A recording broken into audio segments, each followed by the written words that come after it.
আসসালামু আলাইকুম। সবাই কেমন আছেন? আশা করি সবাই ভালো আছেন। আলহামদুলিল্লাহ আপনাদের তো আমি অনেক ভালো আছি। তো আজকে আমি আমার নতুন বাড়িতে আসছি। তো নতুন বাড়িতে কিছু গাছ আছে। গাছগুলো আপনাদেরকে দেখাবো। সবাই দেখতে থাকুন। এটা হচ্ছে লাউ গাছ। লাউ অনেক লাউ ৩টা লাউ ধরছে। আল্লাহর রহমতে খাইছি।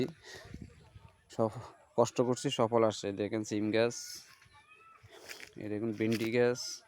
এখানে আরও অনেক গাছ আছে। এখানে আমি আবার বিচি ফেলাইছি। এখানে আরও বিচি অনেকগুলো উঠতেছে। পেঁপে গাছ, এই দেখুন পেঁপে গাছ, নারকেল গাছ, সব কিছু আছে।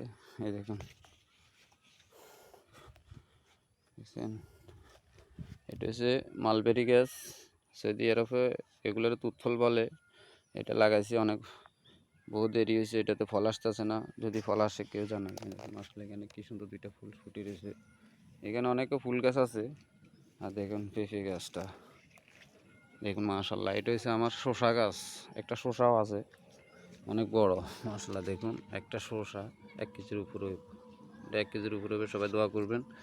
আর এখানে অনেক ভেন্ডি গাছ আছে। এই দেখেন, এটা হচ্ছে কি জানেন? এটা হচ্ছে নানা পাতা, আর বলে পুদিনা পাতা। আর মাশাআল্লাহ, আরেকটা জিনিস আপনাদেরকে দেখাই, এই ভেন্ডি গাছটা কি একটা ফাঁপে, দেখেন একটা বট গাছের মতো। মাশাআল্লাহ, দেখছেন? এরকম ভেন্ডি গাছ আমার বয়স আর আমি দেখিনি। একটা বট গাছ, দেখেন একটা ভেন্ডি গাছ, একটা বট গাছ।